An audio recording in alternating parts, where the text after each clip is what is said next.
ಅವರು ಅವರಿದ್ರೆ ಇಡೀ ಕಾರ್ಯಕ್ರಮಕ್ಕೆ ಕಂಟೆಂಟ್ ಸಿಕ್ಕದಂಗೆ ಮಾಧ್ಯಮದವರಿಗೆ. ನಿಮಗೂ ಕೂಡ ಸ್ವಾಗತ ಸರ್.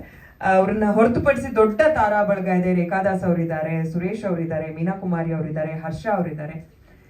ಎಲ್ಲರಿಗೂ ಸ್ವಾಗತವನ್ನ ಕೋರ್ತಾ ಕಾರ್ಯಕ್ರಮ ಶುರು ಮಾಡ್ಬಿಡೋಣ. ಮೊದಲು ಟೀಸರ್ ಲಾಂಚ್ ಅಂತ ಹೇಳಿದೆ. ಟೀಸರ್ ಲಾಂಚ್ ಆಗಿರೋದ್ರಿಂದ ಟೀಸರ್ ನೋಡಿದ್ಮೇಲೆ ಮಾತನಾಡೋದು ಸಾಕಷ್ಟು ಇರುತ್ತೆ. ಆದ್ರೆ ಒಂದು ಲೈನ್ ನಾನು ಕೇಳ್ತಾ ಇದ್ದೆ, ಸರ್ ಕರಿಮಣಿ ಮಾಲೀಕ ನೀನೆಲ್ಲ ಅನ್ನೋ ಟ್ರೆಂಡಿಂಗ್ ಟೈಟಲ್ ಏನೋ ಇಟ್ಟಿದ್ದೀರಾ, ಏನ್ ಸಿನಿಮಾ ಇದು ಅನ್ನೋದು ಒಂದು ಪ್ರಶ್ನೆ ನಮ್ಗೆಲ್ರಿಗೂ. ಒಂದ್ ಲೈನ್ ಹೇಳಿದಾರೆ ನನಗೂ, ಅದನ್ನು ನಿಮ್ಗೆ ತಿಳಿಸುವಂತ ಪ್ರಯತ್ನ ಮಾಡ್ತೀನಿ. ಒಬ್ಬ ಎಳನೀರು ಮಾರೋ ಹುಡುಗ, ಹೂ ಮಾರೋ ಹುಡುಗಿ, ನಾಯಕ ಹಾಗೂ ನಾಯಕಿ ಅವರಿಬ್ಬರ ನಡುವಿನ ಪ್ರೇಮ ಕಥೆ, ಜೊತೆಗೆ ಇನ್ನೊಬ್ಬ ಹುಡುಗನ ಎಂಟ್ರಿ ಆಗತ್ತೆ, ಅಲ್ಲಿ ಏನೆಲ್ಲ ನಡೆಯುತ್ತೆ ಅನ್ನೋ ಸನ್ನಿವೇಶಗಳು ಬರ್ತಾ ಹೋಗುತ್ತೆ. ಇದು ಒಂದು ಚಿಕ್ಕ ಜಲಕ್ ಅಷ್ಟೇ, ಒಂದ್ ಲೈನ್ ಅಲ್ಲಿ ಹೇಳೋದಾದ್ರೆ. ಉಳಿದಿದ್ದನ್ನ ನಿರ್ದೇಶಕರ ವೇದಿಕೆ ಮೇಲೆ ಬಂದ್ಮೇಲೆ ಹೇಳ್ತಾರೆ.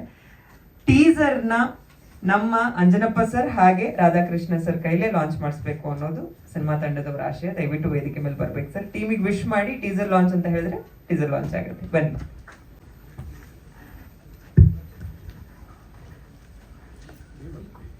ಎಲ್ರಿಗೂ ನಮಸ್ಕಾರ. ಇಂದು ಕಂಠ ಮತ್ತು ಸೊಂಟ, ಕಿವಿ ಮತ್ತು ಕಣ್ಣುಗಳನ್ನು ಈ ಕಡೆ ಧ್ಯಾನಿಸಿದರೆ ಭಾಳ ಒಳ್ಳೆಯದು. ಏಕೆಂದರೆ ಕರಿಮಣಿ ಕಾಣೋದಿಲ್ಲ ಕತ್ತಲಲ್ಲಿ, ಅದಕ್ಕೋಸ್ಕರ ಚಂದ್ರು ಭೈ ಆಲ್ ದ ಬೆಸ್ಟ್. ನಾವೆಲ್ಲರೂ ಕೂಡ ಖುಷಿಯಿಂದ ನಾವು ಕರಿಮಣಿ ಮಾಲೀಕ ನೀನೆಲ್ಲ ಸಿನಿಮಾದ ಟೀಸರನ್ನು ನೋಡೋಣ. All the best sir. ನೀವೊಂದು ಮೇಲೆ ಬಿಡಿ ಸರ್. ಕರಿಮಣಿ ಮಾಲೀಕ ತಂಡಕ್ಕೆ ಶುಭವಾಗಲಿ. ಮೊದಲು ಟೀಸರ್ ನೋಡೋಣ, ಆಮೇಲೆ ಮಾತಾಡೋಣ. ಒಳ್ಳೆಯದಾಗಿ. Thank you.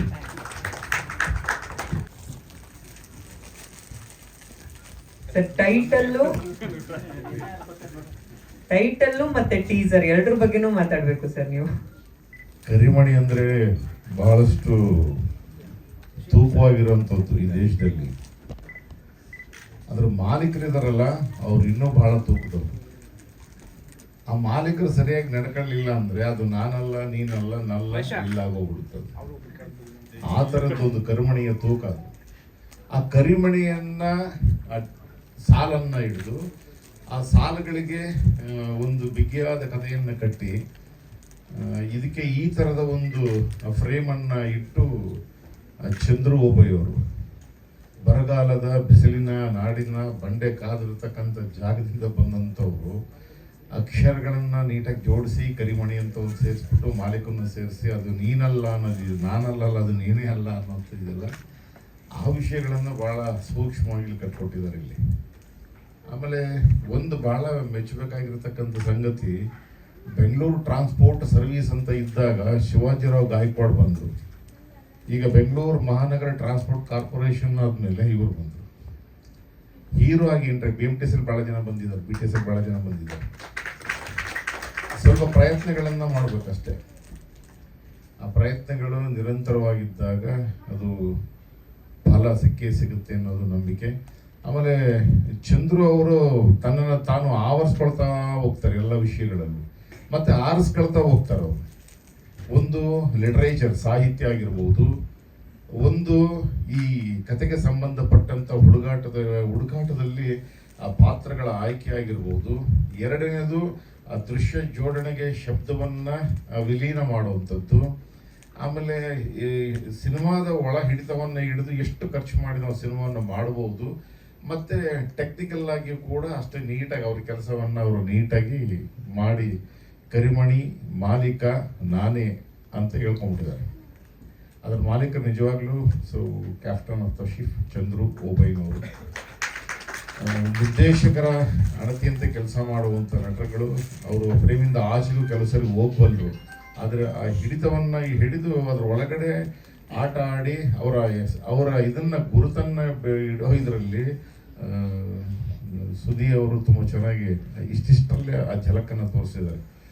ಫ್ಯೂಚರಲ್ಲಿ ಕನ್ನಡ ಚಿತ್ರರಂಗದ ದೊಡ್ಡ ನಟರ ಪಟ್ಟಿಗೆ ಸೇರ್ತಕ್ಕಂಥ ಕ್ಯಾಕ್ರೋಚ್ ಸುದಿ ಅವರು ಕೂಡ ಭಾಳ ಚೆನ್ನಾಗಿ ಸಫರ್ ಮಾಡಿದ್ದಾರೆ. ಮೂಗ್ ಸುರೇಶು, ರೇಖಾದಾಸು ಮತ್ತು ಎಲ್ಲರೂ ಕೂಡ ಪ್ರತಿಯೊಬ್ಬರು ಕೂಡ ತುಂಬ ಚೆನ್ನಾಗಿ ಮಾಡಿದ್ದಾರೆ. ಅವರ ಟೆಕ್ನಿಕಲ್ ಸೈಡ್ ಕೂಡ ತುಂಬ ಚೆನ್ನಾಗಿ ವರ್ಕ್ ಆಗಿದೆ. ಕರಿಮಣಿ ಮಾಲೀಕ ನೀನೆಲ್ಲ ಮಿಕ್ಕಿದ ಸಾಲುಗಳನ್ನು ಇನ್ನು ಉಳಿದವರು ಮಾತಾಡಲಿ ಕೇಳ್ಕೊತೀನಿ. All the best Chandru Obayya sir.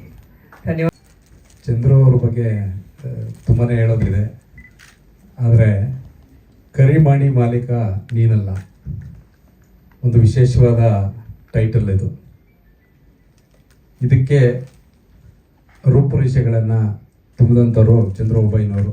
ಅವರು ಒಬ್ಬ ನಿರ್ದೇಶಕರಾಗಿ, ನಟರಾಗಿ, ಸಂಗೀತ ನಿರ್ದೇಶಕರಾಗಿ ಎಲ್ಲ ಆಯಾಮಗಳಲ್ಲೂ ಕನ್ನಡ ಚಿತ್ರರಂಗದಲ್ಲಿ ಕೆಲಸವನ್ನು ಮಾಡ್ಕೊಳ್ತಾ ಬಂದಿದ್ದಾರೆ.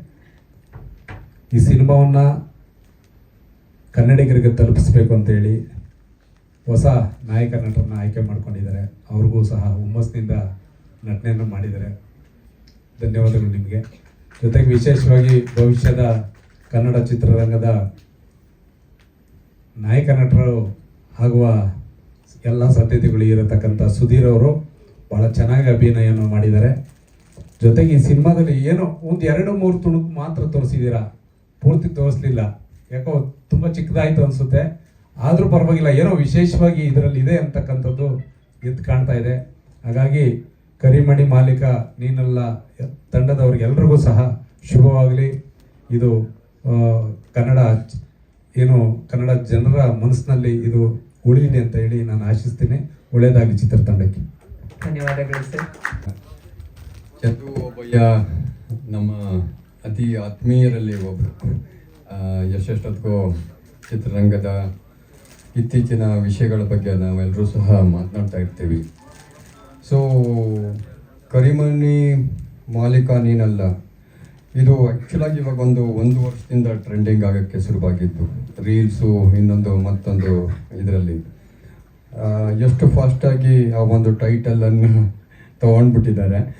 ಸೊ ಈಗ ಎಲ್ಲರಿಗೂ ಗೊತ್ತಿದೆ, ಯಾರಿಗೂ ಸಹ ಟೈಟಲನ್ನು ರಿಜಿಸ್ಟರ್ ಮಾಡಿಸೋದು ಕಷ್ಟ ಇಲ್ಲ. ಇದು ಕರಿಮಣಿ ಮಾಲೀಕ ನೀನಲ್ಲ ಅಂದರೆ ತುಂಬ ಚೆನ್ನಾಗಿ ಗೊತ್ತಾಗ್ಬಿಡುತ್ತೆ. ಆಲ್ಮೋಸ್ಟ್ ಕರ್ನಾಟಕ ಅಲ್ಲ, ಇಡೀ ವರ್ಲ್ಡ್ನಲ್ಲೇ ಫೇಮಸ್ ಆಗಿರ್ತಕ್ಕಂಥ ಟೈಟಲನ್ನು ತೊಗೊಂಡಿದ್ದಾರೆ. ಈಗ ನಾವು ಈ ಟೀಸರ್ ನೋಡಿದಾಗ ಗೊತ್ತಾಯಿತು, ಏನೋ ಒಂದಿಷ್ಟು ಒಳ್ಳೊಳ್ಳೆ ವಿಚಾರಗಳನ್ನು ಇಟ್ಟಿದ್ದಾರೆ ಒಳಗೆ ಅನ್ನೋದು ಗೊತ್ತಾಗುತ್ತೆ. ಯಾಕೆಂದರೆ hardly it may be one minute teaser ಇದ್ರೂ ಅದರಲ್ಲಿ ಹೊಸಬರು ಮತ್ತು ಹಿರಿಯ ನಟರು ಅವರ ಎಲ್ಲರ ಒಂದು ಸಮ್ಮೇಳನ ಇದೆ. ಚಂದ್ರಬಾಬಯ್ಯ ಅವರಿಗೆ ಆಲ್ರೆಡಿ ಸಿನಿಮಾ ಇಂಡಸ್ಟ್ರಿ ಚೆನ್ನಾಗಿ ಗೊತ್ತಾಗಿರೋದ್ರಿಂದ ಎಲ್ಲೆಲ್ಲಿ ಏನೇನು ಇಡಬೇಕು, ಏನೇನು ಇಟ್ಟರೆ ಜನ ಥಿಯೇಟ್ರಿಗೆ ಬರ್ತಾರೆ, ಸಿನಿಮಾ ನೋಡ್ತಾರೆ ಅನ್ನೋದು ಅವ್ರಿಗೂ ಚೆನ್ನಾಗಿ ಗೊತ್ತಿದೆ. ಹಾಗಾಗಿ ಒಳ್ಳೆ ಫಿಲಮೇ ಮಾಡಿರ್ತಾರೆ. ಹಾಗೆ ಹೊಸದಾಗಿ ನಾಯಕ ಮತ್ತು ನಾಯಕಿಯರು ಅವರ ಆ್ಯಕ್ಟಿಂಗು ಸಹ ತುಂಬ ಚೆನ್ನಾಗಿತ್ತು. ಚಿಕ್ಕದ್ರಲ್ಲೇ ಗೊತ್ತಾಗ್ತಿದೆ. ಇನ್ನು ಸುದೀರ್ ಸರ್ ಬಗ್ಗೆ ಎಲ್ಲ ನಾವು ಮಾತಾಡುವಷ್ಟು ದೊಡ್ಡವರಲ್ಲ. ಹಾಗಾಗಿ ಆ ಕಣ್ಣಲ್ಲೇ ಒಂದು ಲುಕ್ಕಲ್ಲೇ ಎಲ್ಲದನ್ನು ತೋರಿಸಿದ್ದಾರೆ. ಅಂದರೆ ಮುಂದೆ ಏನೋ ಇದರಲ್ಲಿ ಇದೆ ಅಂತ ನಾವೆಲ್ಲರೂ ತಿಳ್ಕೊಳ್ಬೇಕು. ಇದ್ದೇ ಇರುತ್ತೆ. ನಿರ್ದೇಶಕರು ಅಷ್ಟೇ ಚೆನ್ನಾಗಿ ಮಾಡಿರ್ತಾರೆ. ಮತ್ತು ಅವರ ಆ್ಯಕ್ಟಿಂಗ್ ಈಗಾಗಲೇ ಅವರು ಎಷ್ಟು ಫೇಮಸ್ ಅನ್ನೋದು ಎಲ್ಲರಿಗೂ ಗೊತ್ತು.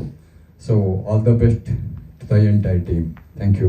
ಥ್ಯಾಂಕ್ ಯು ಜನರಾಗಿ ಮೀಡಿಯಾ ಮತ್ತು ಎಲ್ಲರಿಗೂ ಕರಿಮಣಿ ಮಾಲೀಕ ನೀನಲ್ಲ, ಇದು ನಮ್ಮ ಚಂದ್ರು ನನ್ನ ಫ್ರೆಂಡ್. ಹೇಳ್ಬೇಕಂದ್ರೆ ತುಂಬ ಕಷ್ಟಪಟ್ಟು ಸಿನಿಮಾ ಮಾಡ್ತಾರೆ. ಮತ್ತು ಟೈಟಲ್ ತುಂಬ ಕ್ಯಾಚಿ ಆಗಿದೆ.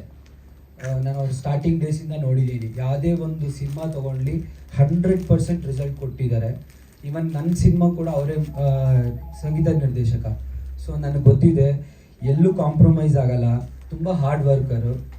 ಮತ್ತು ಅವ್ರ ಡೈರೆಕ್ಷನಲ್ಲಿ ಏನು ಅಂದರೆ ಪ್ರತಿಯೊಂದು ಕಥೆಯಲ್ಲೂ ಒಂದು ವಿಭಿನ್ನ ಏನಾದರೂ ಒಂದು ಮೆಸೇಜ್ ಇರುತ್ತೆ. ಅದು ನಂಗೆ ತುಂಬ ಇಷ್ಟ. ಮತ್ತು ಚಿಕ್ಕ ಸಿನಿಮಾ ಅಂತ ನೋಡಬೇಡಿ, ದಯವಿಟ್ಟು ಎಲ್ಲರೂ ಕನ್ನಡ ಸಿನಿಮಾನ ಥಿಯೇಟ್ರಲ್ಲೇ ನೋಡಿ. ನಮ್ಮ ಕನ್ನಡತನನ ಬೆಳೆಸಿ. ಮತ್ತು ಒಂದು ಒಳ್ಳೆ ಸಿನಿಮಾ ಮಾಡಿರ್ತಾರೆ ಅನ್ನೋ ನಂಬಿಕೆ ಇದೆ. ಇವಾಗ ತಾನೇ ಟೀಸರ್ ನೋಡಿದೆ, ನನಗೆ ತುಂಬ ಇಷ್ಟ ಆಗಿದ್ದು ರೆಕಾರ್ಡಿಂಗು, ಮ್ಯೂಸಿಕ್ಕು, ಕ್ವಾಲಿಟಿ ಎಲ್ಲ. ಮತ್ತು ಸುದೀರ್ ಸರ್ ಅವರಿದ್ದರೆ ನಾನು ಒನ್ ಆಫ್ ದ ಫ್ಯಾನ್ ಅವ್ರಿಗೆ. ಸೂಪರ್ ಸರ್, ನಿಮ್ಮ ಆ್ಯಕ್ಟಿಂಗ್ ಇದ್ದರೆ ಅರ್ಧ ಸಿನಿಮಾ ಅಲ್ಲೇ ಗೆದ್ದಂಗೆ.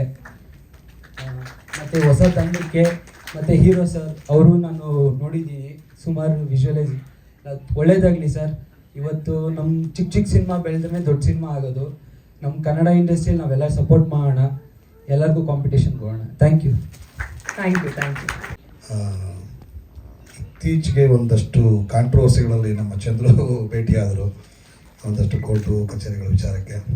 ಚಿತ್ರರಂಗದ ಮೇಲೆ ತುಂಬ ತುಡಿತಾ ಇರ್ತಕ್ಕಂಥ ವ್ಯಕ್ತಿ. ಬಟ್ ಇಲ್ಲಿ ಪ್ರತಿಭೆಗಳಿಗೆ ಒಂದಷ್ಟು ನಿರ್ಮಾಪಕರುಗಳು ಕೊರತೆ ಅನ್ನೋದು ಎಲ್ರಿಗೂ ಗೊತ್ತಿರ್ತಕ್ಕಂಥದ್ದೇ. ಮೊನ್ನೆ ಅವ್ರ ಬಗ್ಗೆ ಒಂದು ಇನ್ಸಿಡೆಂಟ್ ಹೇಳ್ಬೇಕಂದ್ರೆ, ಈ ಕಾರ್ಯಕ್ರಮಕ್ಕೆ ಇನ್ವೈಟ್ ಮಾಡೋದಕ್ಕೆ ನನಗೆ ಕಾಲ್ ಮಾಡಿದ್ರು.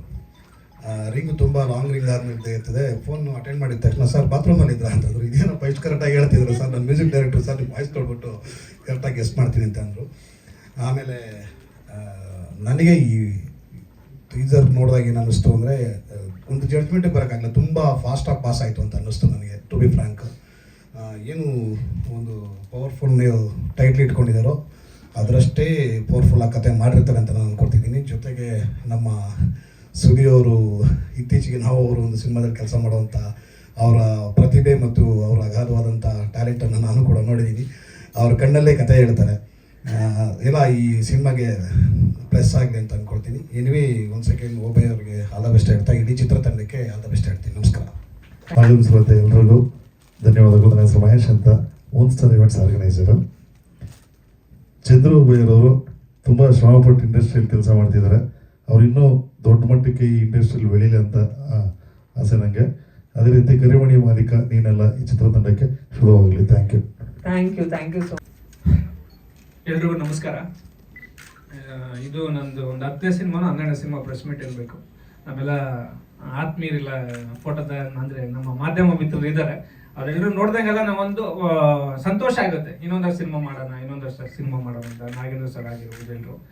ಸೊ ಅಪಾರ್ಟ್ ಫ್ರಮ್ ದಟ್, ಇಲ್ಲಿ ನಮಗೆ ನಮ್ಮ ರಕ್ಷಣಾ ವೇದಿಕೆ ಉಪಾಧ್ಯಕ್ಷರಾಗಿರ್ತಕ್ಕಂಥ ಅಂಜನಪ್ಪ ಸರ್ ಬಂದಿದ್ದಾರೆ, ಮತ್ತು ಶ್ರೀನಿವಾಸ್ ಸರ್ ಬಂದಿದ್ದಾರೆ, ಮತ್ತು ನಾಗೇಶ್ ಸರ್ ಬಂದಿದ್ದಾರೆ, ನಮ್ಮ ಪಲ್ಲಕ್ಕಿ ರಾಧಾಕೃಷ್ಣ ಸರ್ ಬಂದಿದ್ದಾರೆ, ತುಂಬ ಜನ ಎಲ್ಲ ನಮ್ಮ ಸ್ನೇಹಿತರೆಲ್ಲ ಬಂದಿದ್ದಾರೆ. ಸೊ ನಿಮ್ಮನ್ನೆಲ್ಲ ನೋಡಿದಾಗ ಇನ್ನೂ ಸಿನಿಮಾಗಳು ಮಾಡೋಣ ಅನ್ಸುತ್ತೆ. ಆದರೆ ಸಿನಿಮಾಗಳಿಗೆ ಬಿಸ್ನೆಸ್ ಇಲ್ಲ. ಸೊ ಇದು ಎಲ್ರಿಗೂ ಗೊತ್ತಿರೋ ವಿಚಾರ. ಆದ್ರೂ ಮಾಡ್ತಾ ಇದೀವಿ ಸಿನಿಮಾ. ಕರಿಮಣಿ ಮಾಲೀಕ ನೀನಲ್ಲ, ಇದೊಂದು ಈ ಸಿನಿಮಾ ಯಾಕೆ ಮಾಡ್ಬೇಕಂತ ನನಗನ್ಸ್ತಾ ಅಂತಂದ್ರೆ, ಒಂದು ಸಬ್ಜೆಕ್ಟ್ ನಾನು ಯೂಶಲಿ ಅಂದರೆ ಬುಕ್ ಬರೀ ಅಭ್ಯಾಸ ನನಗೆ ಜಾಸ್ತಿ ಇದೆ. ನಾನು ತುಂಬ ಸರಿ ಅಂಜನಪ್ಪ ಸರ್ಗೂ ಟಾರ್ಚರ್ ಕೊಟ್ಬಿಟ್ಟಿದ್ದೀನಿ, ಸರ್ ನನಗೆ ಒಂದು ಮುನ್ನುಡಿ ಇಲ್ಲ ಲಾಂಚ್ ಮಾಡಿಸ್ಕೊಡಿ ನನ್ನ ಬುಕ್ ಅಂತ. ಇವ್ರಿಗೆ ತುಂಬ ಸರಿ ನಾನು ಟಾರ್ಚರ್ ಕೊಟ್ಬಿಟ್ಟಿದ್ದೀನಿ ಅವ್ರಿಗೆ. ಸೊ ಹಂಗಾಗಿ ಈ ಸಾಹಿತ್ಯ ಲೋಕದಾಗಿದ್ದಾಗ ನಮ್ಮ ಕಥೆಗಳು ನಮ್ಮನ್ನ ಕಾಡ್ತಾ ಇರುತ್ತೆ. ಈ ಕತೆ ಒಂದು ಸಿನಿಮಾ ಮಾಡೋಣ, ದುಡ್ಡಿರಲ್ಲ, ಬಟ್ ಈ ಕತೆ ಸಿನಿಮಾ ಮಾಡ್ಬೇಕಷ್ಟೇ ಅನ್ನೋ ಒಂದು ಮನಸ್ಥಿತಿ ಬಂದಾಗ, ಆ ಒಂದು ಮನಸ್ಥಿತಿಯಲ್ಲಿ ನಮಗೆ ಈ ಕರಿಮಣಿ ಮಾಲೀಕ ನೀನಲ್ಲ ಅನ್ನೋ ಒಂದು ಈ ಸಿನಿಮಾ ನಮಗೆ ಹುಟ್ಟಿದ್ದು.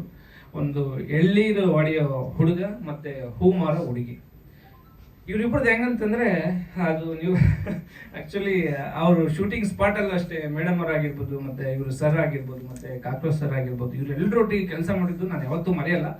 ಇವರಿಬ್ರು ತುಂಬಾ ತಮಾಷೆ. ಅಂದ್ರೆ ಅಲ್ಲಿ ಜಗಳ ಆಡೋದು, ಹೀರೋ ಮಾತಾಡಿದಾಗ ಅವ್ರು ಜಗಳ ಆಡೋದು, ಈ ಜಗಳದಲ್ಲೇ ಮತ್ತೆ ಈ ಸರ್ ಕಾಕ್ರೋಚ್ ಸರ್, ಇವ್ 3 ಜನದಲ್ಲಿ ಯಾರು ಕರಿಮಣಿ ಮಾಲೀಕನ ನಾನು ಮಾಡ್ಬೇಕು ಅನ್ನೋದು ನನಗೊಂದು ಚಾಲೆಂಜಸ್.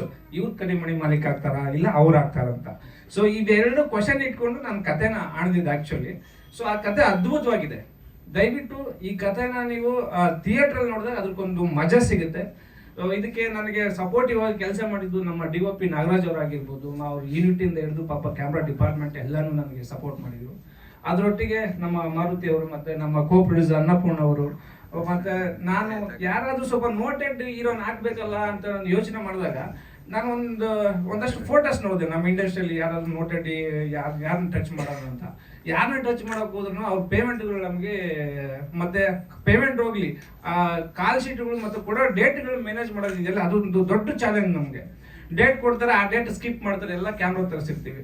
ಸೊ ಅಂಥದ್ರಲ್ಲಿ ಬೆಸ್ಟ್ ಆಗಿ ಯಾರು ನಮಗೆ ಕನ್ವೀನಿಯಂಟ್ ಆಗಿ ಇರ್ತಾರ ಅಂತ ನೋಡಿದ್ರೆ ನನಗೆ ಡಾಕ್ಟರ್ ಸುದೀಶ್ ಸರ್. ಒಂದ್ಸರಿ ಹೋದೆ, ಜೊತೆ ಕಾಫಿ ಕುಡಿದ್ವಿ, ಬನ್ನಿ ಅವ್ರು ನಾರ್ಮಲ್ ಆಗಿ ಬಂದ್ರೆ ಆಫೀಸ್ಗೆ ಹೋಗಿ ಕಾಫಿಗೆ ಹೋಗೋಣ, ಎಲ್ಲಿ ಹೋಗೋಣ ಸರ್, ಕಾಫಿ ಡೇ ಬೇಡ ಸರ್, ಆರಾಮಾಗಿ ಬನ್ನಿ, ಇಲ್ಲಿ ಪಕ್ಕದಲ್ಲೇ ಒಂದಿದೆ ಅಂತ ಅಂದ್ಬಿಟ್ಟು ಜಸ್ಟ್ ವಾಕಲ್ಲೇ ಬಂದ್ಬಿಟ್ರು ನನ್ನ ಜೊತೆಗೆ. ಅಲ್ಲಿ ಕಾಫಿ ಕುಡಿತಾ ಮಾತಾಡಿದ್ವಿ, ಪೇಮೆಂಟ್ ಎಲ್ಲ ರಿವೀಲ್ ಮಾಡೋದು ದಯವಿಟ್ಟು ಬೇಜಾರಾಗಬೇಡಿ. ಸೊ ಅದು ನಮ್ಮ ಮಾವರಲ್ಲೇ ಇರುತ್ತೆ. ಸೊ ಮಾತಾಡಿ ಅವ್ರು ನನಗೆ ಕಂಫರ್ಟಬಲ್ ಆದರು. ಅವ್ರ ಜೊತೆ ಕೆಲಸ ಮಾಡಿದ್ದು ನಾನು ಯಾವತ್ತೂ ಮರೆಯೋದಿಲ್ಲ. ಸೊ ಅಷ್ಟು ಖುಷಿ ಆಗುತ್ತೆ. ಈ ಪ್ರಾಜೆಕ್ಟು ನಮ್ಮ ಒಂದು ಫ್ಯಾಮಿಲಿ ಟೈಪಲ್ಲಿ ಮಾಡಿದ್ದೀವಿ. ಸೊ ಇದೊಂದು ವೆರಿ ಸಿಂಪಲ್, ಎಳ್ಳಿರೋಡಿಯ ಹೂ ಮಾರೋ ಹುಡುಗಿ. ಸೊ ಇವರಿಬ್ಬರು ಲವ್ ಮಾಡ್ತಿರ್ಬೇಕಾದ್ರೆ ಇನ್ನೊಬ್ಬ ಬರ್ತಾನೆ, ಆ ಇನ್ನೊಬ್ಬ ಕರಿಮಣಿ ಮಾಲೀಕ ಆಗ್ತಾನೆ, ಅಥವಾ ಮೊದಲೇ ಲವ್ ಮಾಡ್ತಾ ಇದ್ದಲ್ಲ ಅವ್ನ್ ಮಾಲೀಕ ಆಗ್ತಾನೆ ಅನ್ನೋದೇ ಒಂದು ಕ್ವಶನ್ ಮಾರ್ಕು. ಸೊ ಇದು ನಮ್ಮ ಸಿನಿಮಾದ ಒಂದು ಕತೆ ಮತ್ತು ಜರ್ನಿ. ಸಾಂಗ್ ಬಂದ್ಬಿಟ್ಟು 3 ಸಾಂಗ್ ಇದೆ. ಒಂದು ಟೈಟಲ್ ಟ್ರಾಕ್ ಇದೆ, ಒಂದು ಮೆಲೋಡಿ ಇದೆ. ಈಗ ಒಂದು ಬೆಟ್ಟ ನೋಡಿದ್ರು ನೀವು, ಅದು ಆಕ್ಚುಲಿ ತುಮಕೂರು ಡಿಸ್ಟಿಕ್ ಅಲ್ಲಿ ಫೇಮಸ್ ಬೆಟ್ಟ, ನಿಡಿಗಲ್ ಬೆಟ್ಟ ಅಂತ. ಸೊ ಇಲ್ಲಿವರೆಗೂ ನಮ್ಗೆ ಯಾವ ಸಿನಿಮಾದಲ್ಲೂ ಬಂದಿಲ್ಲ. ಆ ಲೊಕೇಶನ್ ಇಲ್ಲಿಂದ ಒಂದು 200 ಕಿಲೋಮೀಟರ್ ಆಗುತ್ತೆ. ಕೆಲವೊಂದು ನಮ್ಮ ಕರ್ನಾಟಕದಲ್ಲಿ ಏನಂದ್ರೆ ಸರ್, ಕೆಲವೊಂದು ತುಂಬಾ ಬ್ಯೂಟಿಫುಲ್ ಲೊಕೇಶನ್ ಇದಾವೆ, ಬಟ್ ಅದನ್ನ ಸರ್ಚ್ ಮಾಡಿ ನಾವು ಅಲ್ಲಿ ಶೂಟ್ ಮಾಡಲ್ಲ.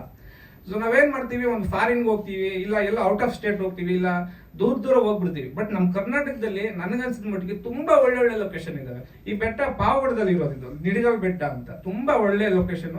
ಆ ಲೊಕೇಶನ್ ಶೂಟ್ ಮಾಡಿದ್ವಿ. ಒಂದು ಮೆಲೋಡಿ ಸಾಂಗು, ಫುಲ್ ಸಾಂಗ್ ಅಲ್ಲೇ ಶೂಟ್ ಮಾಡಿದ್ವಿ. ಒಂದು ಟೈಟಲ್ ಸಾಂಗು ಮತ್ತೆ 2 ಮೆಲೋಡಿ ಸಾಂಗ್ ಇದೆ, 3 ಸಾಂಗ್ ಇದೆ, 2 ಫೈಟ್ ಇದೆ.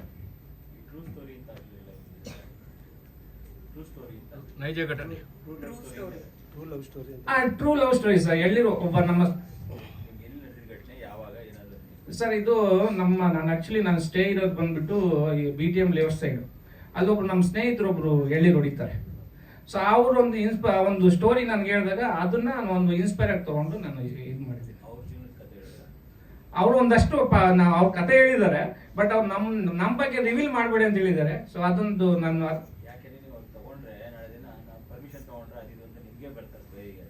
ಅದಕ್ಕೆ ಗೊತ್ತಾಯ್ತು, ಬಟ್ ಅವ್ರು ಹೇಳಿದ್ದಾರೆ, ಬಟ್ ಅದನ್ನ ನಾನು ರಿವೀಲ್ ಮಾಡೋಕ್ಕಾಗಲ್ಲ. ಸೊ ಟ್ರೂ ಸ್ಟೋರಿನೇ 100% ಅವ್ರ ಹೆಸರು ನಾನು ರಿವೀಲ್ ಮಾಡಲ್ಲ. ಲೊಕೇಶನ್ ಟ್ರೂ ಲೊಕೇಶನ್ ಅವ್ರು ಹೇಳಿದ ಲೊಕೇಶನ್ ಅವ್ರ ಕತೆ ಹೇಳಿದ ಲೊಕೇಶನ್ ಏನಾ ಅಂತ ಕೇಳ್ತೀನಿ. ಸರ್ ಇಲ್ಲ, ಲೊಕೇಶನ್ ಬೇರೆ ಬಂದಿದೆ. ಆ ಲೊಕೇಶನ್ ಇನ್ನೊಂದೇನಂತಂದ್ರೆ ನನಗೆ ಸಮಸ್ಯೆ ಆಗಿದ್ದು, ಈ ಪೊಲೀಸ್ ನಾನೊಂದು ಗೌರ್ಮೆಂಟ್ಗೆ ಒಂದು ರಿಕ್ವೆಸ್ಟ್ ಮಾಡೋದೇನಂತಂದ್ರೆ, ಈ ಸಿನಿಮಾ ಮಾಡೋರಿಗೆ ಈ ಪೊಲೀಸ್ ಸ್ಟೇಷನ್ ಕಡೆಯಿಂದ ಹೆವಿ ಟಾರ್ಚರ್ ಆಗ್ತಾ ಇದೆ ಸರ್. ಸೊ ದಯವಿಟ್ಟು ಯಾರಾದ್ರೂ ನಮ್ಮ ಗೌರ್ಮೆಂಟ್ ಸಂಬಂಧಪಟ್ಟವರಿದ್ರೆ ಪೊಲೀಸ್ ಸ್ಟೇಷನ್ಗೆ ಹೋಗಿ ಪರ್ಮಿಷನ್ ತಗೊಳ್ಳಿ ಅಂತಾರೆ, ಅಲ್ಲಿಗೆ ಹೋದ್ರೆ ಪರ್ಮಿಷನ್ ಕೊಡಿ, DCP ಆಫೀಸ್ಗೆ ಹೋಗಿ ಅಂತ ಹೇಳ್ತಾರೆ, DCP ಆಫೀಸ್ಗೆ ಹೋದ್ರೆ ಪೊಲೀಸ್ ಸ್ಟೇಷನ್ಗೆ ಹೋಗಿ ಅಂತಾರೆ. ಈ ತರ ಅಲ್ದು ಕೊನೆಗೆ ಎಲ್ಲೂ ಪರ್ಮಿಷನ್ ಸಿಗಲ್ಲ. ಕೊನೆಗೆ ನಾವು ಸೆಟ್ ಹಾಕೊಂಡು ಸಿನಿಮಾ ಶೂಟ್ ಮಾಡ್ತಿದ್ರು, ಬಂದು ಶೂಟಿಂಗ್ ನಿಲ್ಲಿಸ್ತಾರೆ. ಸೊ ಈ ತರದೊಂದು ನನಗೆ ಈ ಪ್ರಾಜೆಕ್ಟ್ ಅಲ್ಲೂ ನನಗೆ ಸ್ವಲ್ಪ ಸಮಸ್ಯೆ ಆಯ್ತು. ಅದಾದ್ಮೇಲೆ ಈಗ ಪ್ರೆಸೆಂಟ್ ಒಂದು ಚೈನ್ ಸ್ಮೋಕರ್ ಅಂತ ಇನ್ನೊಂದು ಪ್ರಾಜೆಕ್ಟ್ ಶೂಟ್ ಮಾಡ್ತಾ ಇದ್ವಿ, ಮಿಡ್ ನೈಟ್ ಅಲ್ಲಿ ಶೂಟ್ ಮಾಡ್ತಾ ಇದ್ವಿ. ಬಂದ್ಬಿಟ್ಟು ಎಲ್ಲ ಸ್ಟಾಪ್ ಮಾಡ್ಬಿಟ್ಟು 1.5 ಲಕ್ಷ ಲಾಸ್ ಆಯ್ತು. 3 ಲಕ್ಷ ಬಿಲ್ ಇತ್ತು, 1.5 ಲಕ್ಷ ಲಾಸ್ ಆಯ್ತು. ಸೊ ಈ ತರದ್ದು ನಮ್ಮ ಸಿನಿಮಾ ಮಾಡೋರಿಗೆ ದಯವಿಟ್ಟು ಸರ್ಕಾರದ ಕಡೆಯಿಂದ ಇಲ್ಲ ಆನ್ಲೈನ್ ಅಲ್ಲಾದ್ರೂ ಅಟ್ಲೀಸ್ಟ್ ನಮಗೆ ಒಂದು ಬುಕ್ ಮಾಡೋ ತರ ಏನಾದ್ರು ಈ ತರ ವ್ಯವಸ್ಥೆ ಮಾಡಿದ್ರೆ ನಮ್ಗೆ ಅನುಕೂಲ ಆಗುತ್ತೆ. ಇಲ್ಲ ಸಿನಿಮಾ ಮಾಡೋದೇ ಬಿಡಬೇಕಾಗುತ್ತೆ ಈ ಟಾರ್ಚರ್ಗೆ.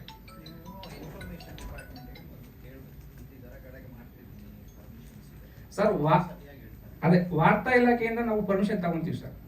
ವಾರ್ತಾ ಇಲಾಖೆಯಿಂದ ತಗೊಂಡ್ರೆ ಆ ಲೆಟರ್ ಯಾವುದೇ ರೀತಿಗೆ ಬೆಲೆನೇ ಇಲ್ಲ. ವಾರ್ತಾ ಇಲಾಖೆ ಲೆಟರ್ಗೆ ಇನ್ಫಾರ್ಮೇಶನ್ ಆಫೀಸ್ ಫೀಸ್ ಕಟ್ಕೊಳಕ್ ಮಾತ್ರ ಅದೇ ಇನ್ನು ಹೇಳಿದ್ರೆ ಇನ್ಫಾರ್ಮೇಟಿವ್ ಡಿಪಾರ್ಟ್ಮೆಂಟ್ ಇಂದಾನೆ ಅವ್ರು ಆನ್ಲೈನ್ ಬಿಟ್ಟಿದ್ದಾರೆ ಅಪ್ಲಿಕೇಶನ್. ಅಲ್ಲಿಂದ ನಾವು ಪರ್ಮಿಷನ್ ತಗೊಂಡ್ರೆ ಆ ಲೆಟರ್ ಯಾವುದಕ್ಕೂ ಬಳಕೆ ಇಲ್ಲ. ಜಸ್ಟ್ ನಾವು ಸಬ್ಸಿಡಿಗೆ ಅಂತ ಇಟ್ಕೊಬೇಕಷ್ಟೇ. ಸೊ ಅದು ನಾವು ವಾರ್ತಾ ಇಲಾಖೆ ಲೆಟರ್ ನೀವು ರೋಡಲ್ಲಿ ಮಾಡ್ಕೋಬಹುದು, ಅಲ್ಲಿ ಮಾಡ್ಕೋಬಹುದು. ರೋಡಲ್ಲಿ ಮಾಡ್ಕೊಂತ ಇದ್ರೆ ಪೊಲೀಸ್ ಪರ್ಮಿಷನ್ ಇದೆಯಾ ನಿಮ್ಗೆ ಅಂತ ಹೇಳ್ತಾರೆ. ಸೊ ಇದೊಂದು ಸಿನಿಮಾ ಮಾಡೋದು, ಇದು ನನ್ನ ಸಿನಿಮಾ ಒಂದು ಅಂತ ಹೇಳ್ತಾ ಇಲ್ಲ, ಪ್ರತಿಯೊಬ್ಬರಿಗೂ ಇದು ಸಮಸ್ಯೆ ಆಗ್ತಿದೆ. ಇಲ್ಲಿ ನಮ್ಮ ಹಿರಿಯರು ಇದ್ದಾರೆ, ಶ್ರೀನಿವಾಸ್ ಸರ್ ಆಗಿರ್ಬೋದು, ನಾಗೇಶ್ ಸರ್ ಆಗಿರ್ಬೋದು, ತುಂಬಾ ಜನ ಇದ್ದಾರೆ. ಎಲ್ಲ ನಾವು ಅದು ಹೋರಾಟ ಮಾಡ್ತಾ ಇದ್ದೀವಿ ಇಂಥ ವಿಚಾರಗಳ ಬಗ್ಗೆ.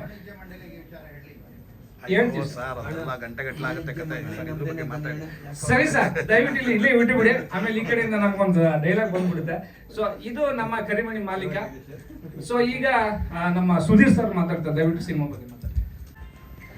ಥ್ಯಾಂಕ್ಸ್. ಅಂದರೆ ಖುಷಿ ಆಗುತ್ತೆ, ಇವತ್ತು ತುಂಬ ಹಿರಿಯರು ನನ್ನ ಬಗ್ಗೆ ಮಾತಾಡಿದ್ರಿ. ತುಂಬ ಖುಷಿ ಆಗುತ್ತೆ. ಡೈರೆಕ್ಟರ್ಗಳು ನನ್ನ ಬಗ್ಗೆ ಹೇಳಿದಾಗ ನಾನು ಸಿನಿಮಾಗೆ ಸೆಟ್ ಬಾಯಾಗಿ ಬಂದಿದ್ದು, ನನಗೆ ಗೊತ್ತಿರಲಿಲ್ಲ ನಾನು ಒಂದೇನು ಆ್ಯಕ್ಟ್ ಮಾಡ್ತೀನಿ ಅಥವಾ ಆ್ಯಕ್ಟ್ ಮಾಡಿ ಬರಲಿ ಅಂತ. ಅದೆಲ್ಲ ನಿರ್ದೇಶಕರುಗಳು ಕಟ್ಕೊಟ್ಟಂಥದ್ದು ಬದುಕಿದ್ದು.